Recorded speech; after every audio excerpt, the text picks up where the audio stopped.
Hello and welcome to Real Talk, where we speak with the industry leaders about achieving success. I am Melissa Miller, and today we have Erica Chouinard that's coming to us from Denver, as well as Matt Adams, the business growth advisor with MMG, as well as marketing and cultural strategy consultant.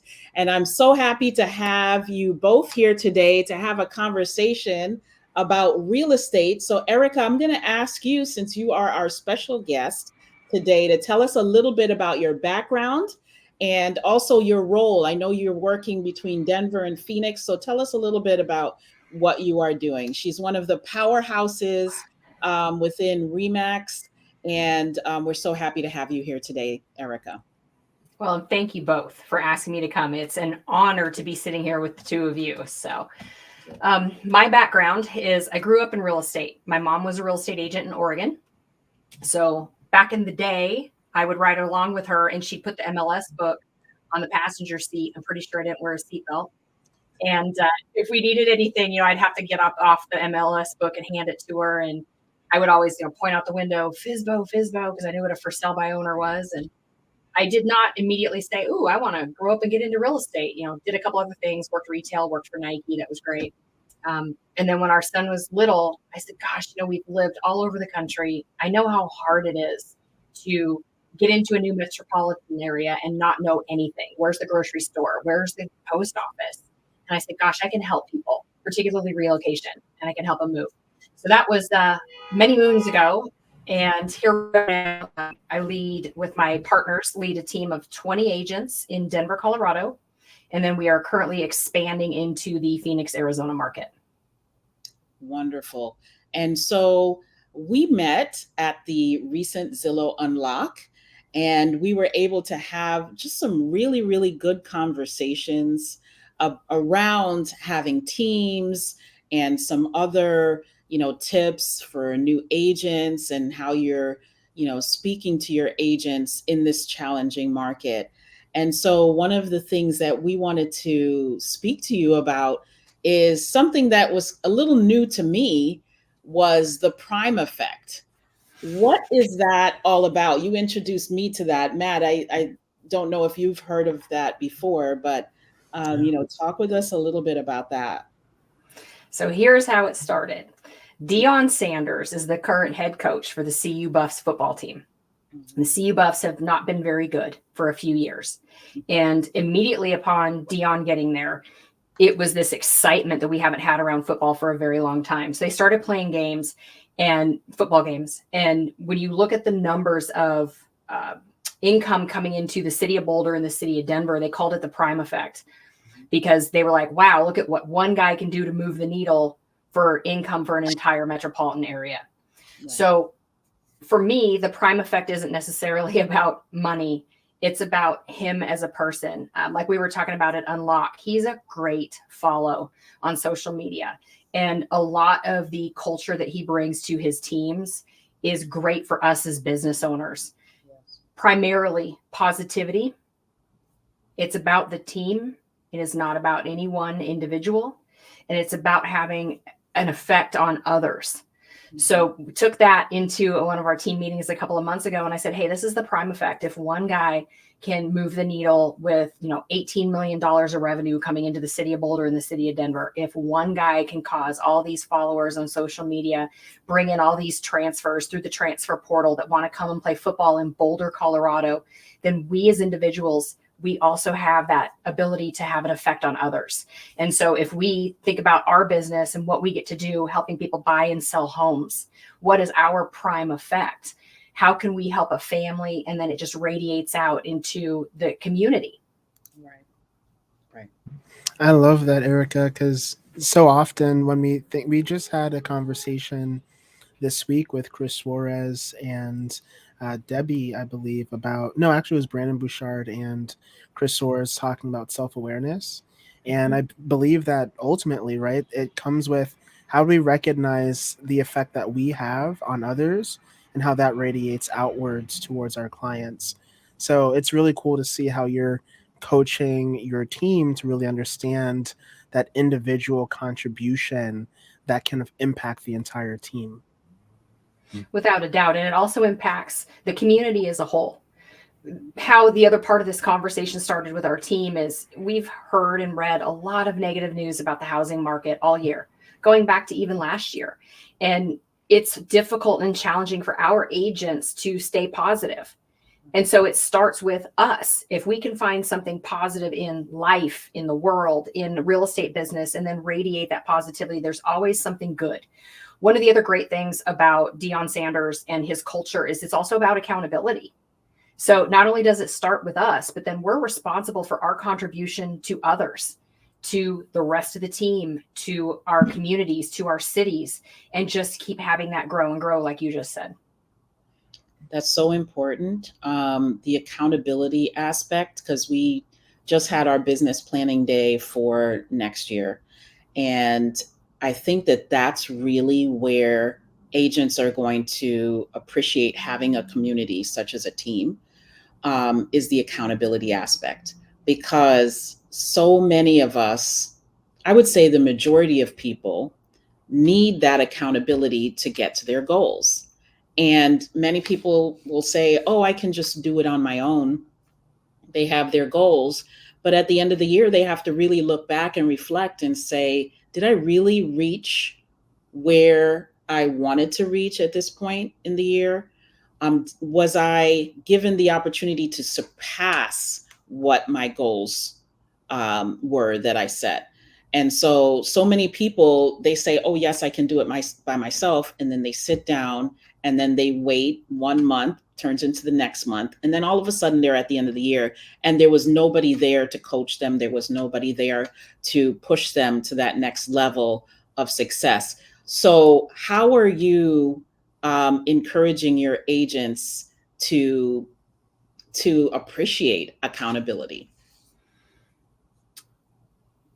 I think the best way for us as team leaders to hold our team accountable is to individualize the approach with each agent, not unlike a football team or another sports team. I love sports, right? Right. There's a center, there's a quarterback, there's a cornerback. You can't treat all of your agents the same way. So really taking the time to get to know your agents, and this is overused in a lot of circles, but what is their why? Yes. Their why, not mine, not yours. What is theirs? Why are they doing this business? Why are they setting these goals? What do those goals mean to them and translate into their dreams? And then from an accountability perspective, it's being present. Not unlike Deion Sanders, right? You just always have to be there in front of your team, with your team, and leading your team by example. So you can't just have a business planning strategy and say, okay, I'll see you next year. Good luck. I was doing my follow-up calls yesterday. Hey guys, we sat down and did our business planning 2 weeks ago, individually, one-on-one. So I'm calling them all one-on-one. And I said, hey, we sat down now, following up. What are the 2 to 3 things that you're going to add to your business plan for 2024 that you're really going to engage in? And so as an example, some agents like to do open houses, some don't. Well, guess what? If you don't like to do open houses, I'm not going to be the one to tell you have to do them. I'll give you the benefits. We all know what they are, those of us in the industry. But if it's not your jam, you're not going to do it. And you're not going to do it with everything that you've got. Right. So I'm trying to find what are the things that each agent is really good at. And in our team, we call it their superpower. What are they great at? And then let them excel in that. One of the great things, Melissa, about having that team mentality is also from an accountability perspective, it's peer-to-peer. Yes. And we like to have them have conversations with each other. I tell them, I'm like, hey, we don't have, 2 centers. We don't have 2 running backs. We've got one of each. And they collaborate with each other. We who have been in this business long enough understand it can be extremely lonely as a real estate agent because it's competitive. Everybody looks at each other and says, oh, you're my competitor. You're my competitor. When really that's not how we look at it on our team. We're there to help each other. And we are much more effective and much stronger together than we ever could be separately. And can get so much further. Yes, ma'am. Yeah. Yeah. So the main thing that I, try to help agents focus on when it comes to accountability is that there's somebody there that's going to be that support for them in their goals. And so sometimes it's, because I was even telling my team that I can be a stalker at times. But as long as you're telling me what your why is, and you're telling me you want to achieve this goal, then yeah, sometimes it might be a little annoying to have to report to someone or to be accountable to someone, but it's going to help you to get there. That's the thing, is that, agents, I think sometimes that there's uh, a lack of understanding of what accountability really is. Sometimes people, it leaves a bad taste in their mouth. Oh, accountability, I'm going to have to be reporting to someone, or, it's like having a job, it's like having a boss. But there's many, many successful people at the top of their industries that also make sure that they put themselves into a place where they're accountable to someone, whether it is paying thousands of dollars for a coach, or, most of them spend a lot of money on getting to a place of being accountable. So tell me a little bit more about some of the other benefits of being on a team. I think the collaboration and the ability for each one of us to learn from each other. So, for example, we have agents on the team that have been doing this for 30 years, and we have agents who are 1.5, 2 years in the business. Not that longevity in the business dictates what you know and what you don't know, but it does tend to fall in the lane of the more tech savvy or the younger agents on the team. We've got a couple of agents that are really leaning into their social media space because that's where they are comfortable. Other agents who just dominate the open houses. And so when you're in that team environment and somebody is stumbling, they're not meeting their goals, then they've got other people to go to than just one person as a team lead and say, what's working for you? And again, it goes back to that whole, this is such a competitive industry from the outside looking in, but that's not how we run. And I'm very excited because 2 of our agents on the team, they're flyering neighborhoods together. So even though we're a team and they are individual agents, they want to partner up and be like the neighborhood experts together, the 2 of them. And it accomplishes all the things we just covered, which is accountability to each other, not just to the team lead. It's more fun to do the job with someone else. And then they're able to learn from each other what works, what doesn't, instead of just trying. And we've all been solo agents. And when we're out there by ourselves, we don't know. And do you ask your managing broker? How present is your managing broker? Do you belong to a mastermind group? I mean, is there anybody else around that can help you grow and make that learning curve shorter than what it is? Everything that you and I learned to pass the real estate exam does not teach us how to handle people's largest financial investment, nor does it teach us how to run a business, which quite frankly, that's what we're all doing as brokers. Right.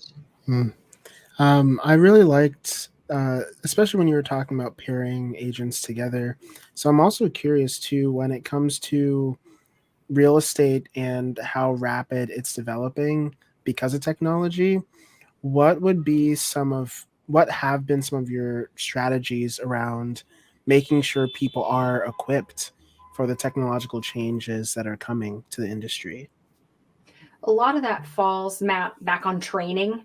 I hate to say that. I mean, it sounds simple, but Follow Up Boss, some of the other lead generation services that we use, they have some great training modules. But what we have found also to be successful within our team is if there's one agent who's really good at something, they do a training for the rest of the team. And then it's great because it's like passing the cap, right? One person's going to teach about social media. One other person's going to do about their websites. There are certain people where technology is never, ever going to be their thing, but they are technically fantastic about being a great agent. So to help kind of soften that, we also have a transaction coordinator. We have an on-staff graphic designer, so that some of the things where they might get lost in the weeds, we can just outsource for them so they can focus on doing what they are great at. Right. I love that. Helping agents focus on what they're great at that's a team effort. So I love hearing that.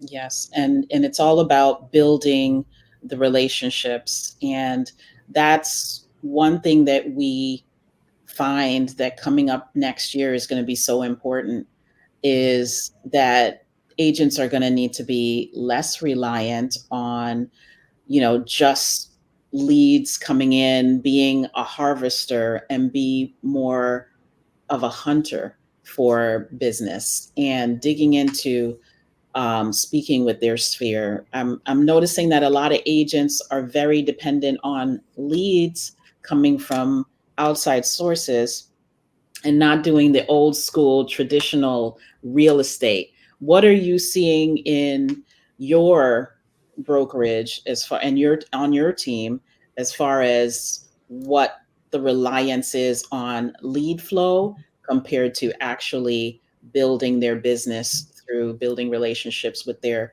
own sphere of influence and people that are right there, friends, family. What is your take on that? Gosh, I think that's like the Rubik's Cube of real estate that you just asked about. It's easy for agents who have been in the business longer to have a larger sphere of influence, Right. to be able to get in front of more people versus a newer agent or maybe an agent that just hasn't scaled up their skill set to be able to help as many consumers as they possibly can. So we have agents who absolutely want and need lead flow, but that's not how we recruit. And that's actually not how we teach. We teach them that for longevity in the markets, they need to be the best of the best at servicing their people. And that once someone is in their sphere of influence, you're not done with them. You don't ignore them. You don't orphan them. You take care of them. We have client events. We have, great ways to stay in front of them 3, 4, 5 times a month, because people always want to talk about real estate, whether they're strangers or whether they're the sphere of influence.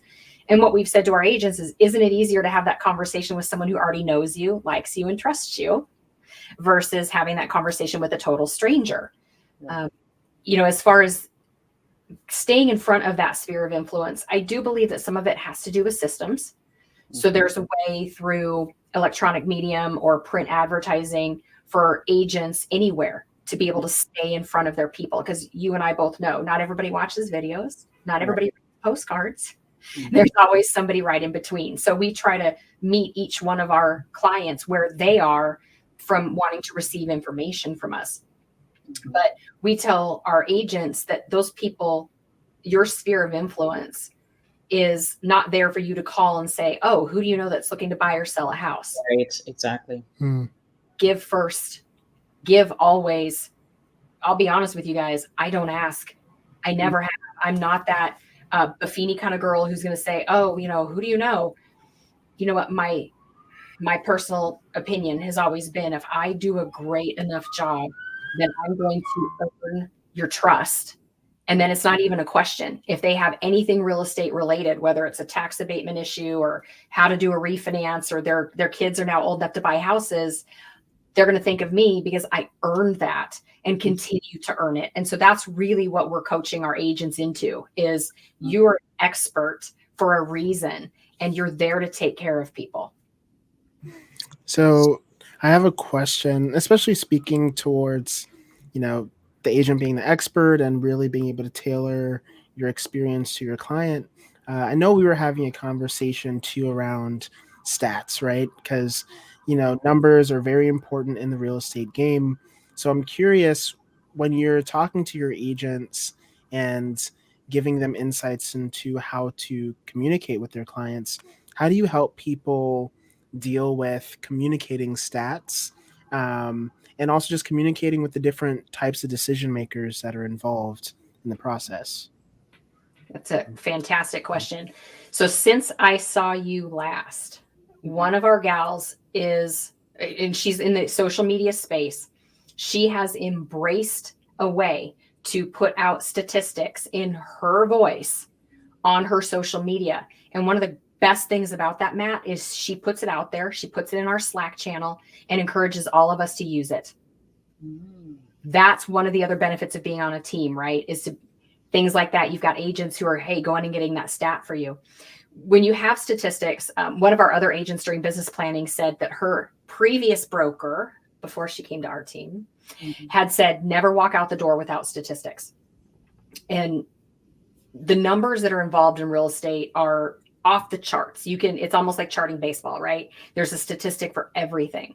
So obviously being ready, if you're going to go show houses, you need to know, what is the average price per square foot in that neighborhood so you have a baseline. What are the other homes for sale? What is the range in prices of those homes for sale? What is the average days on market? Those are the kind of statistics that a buyer's agent needs to be able to just run off the top of their head.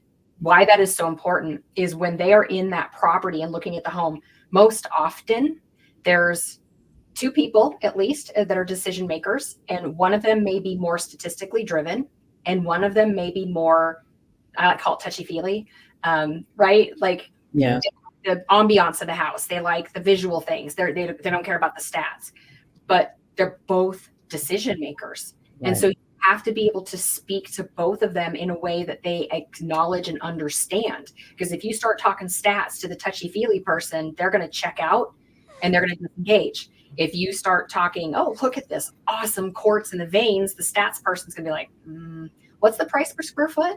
So being armed for bear so that you can speak, like I said earlier about meeting our agents where they are, you have to be able to meet the consumer where they are. What is their language that they like to speak? What is their why, right? Is it to live somewhere that's beautiful? Is it to buy the best investment? Probably a combination of the two. So we should be able to help them with decisions from both ends of that spectrum. And a huge part of that too, right, is learning how to be a good listener, not just to what words are being said, but also body movements. How are you attuning yourself to what the client needs in that moment? Thank you for that. Yep. I like the fact that, you just mentioned two different personalities, somebody that's more focused on the investment.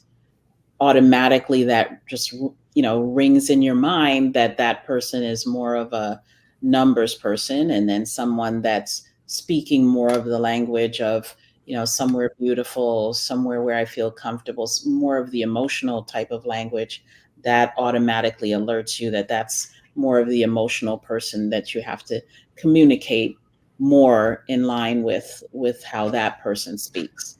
So I like that. I think that's very important. Not all of us can do a DISC assessment on all of our clients. Would you happen to be a team that does that? I know some teams that have done that. They run DISC assessments. Oh, no, okay. No, we don't do it on ourselves. Well, right. I'll put it this way. I've done it on myself, but we don't do it on our team. Oh, okay. Okay. And, funny, at Unlock, met another couple that runs a team here in Denver. And they were talking about that exact fact, that they actually do run a DISC profile on their agents. And in speaking with them, she didn't come out and say it out loud, but I think she probably runs a DISC profile mentally on everybody that she talks to. Yes. Because that's the lens that she looks at life through. And that's great. I think for every agent that's out there, you and I are going to do things, Matt, are going to do things differently. But being aware, and Matt, I think you were the one that said that earlier, being self-aware. What is your role in the process? And I'll be honest, not making it about you. Right. I'm there to be a trusted resource and a guide. And thankfully I'm blessed enough to have experience to have ridden the wave of a couple different cycles of real estate. But that's what people want, especially right now when they're getting conflicting information off the internet, social media, and all the data is coming at us faster than it ever has in the history of real estate. And there are technology companies out there who had thought, oh, that's all the consumer wants, is they want the data. They don't, because a lot of them don't know how to disseminate it. They don't know exactly what it means for their unique situation. And I think that's the biggest piece for us as agents, is it's not a one size fits all solution for anybody. So to be able to quickly ascertain what is your client's why, whether they're buying or they're selling, what language do they like to speak, and then to be able to speak that language with all decision makers, not, leaning more towards one. If that's your style, it'd be way easy for me, by the way, to talk geeky stats all day long. But I can appreciate, the aesthetic beauty of a property as well. And so to be able to do that where everybody feels included in this decision that is ultimately taking them to their dream. That's huge. And like feeling included, right? Because it seems to be basic, but the whole concept of belonging is essential to any conversation in regards to sales too, right? How do you make sure that people not only are aware of the facts, but understand how the facts match up with them and their needs is really important. So. Yes. I think Matt, you're right on the money when it comes to, what the clients really feel that they need. They want to be educated, right? They want to understand the process. They want to feel like they have an expert that's guiding them, that's listening to them, and that's ultimately able to get them to their goal. And even potentially being that long-term expert that they're going to be able to consult with on a long-term basis. So that's very key, Erica. Thank you for that. So we're getting close to the end here. So I would love, Erica, if you could share, we're going into 2024, what do you have for agents to be able to, many of them are leaving the business.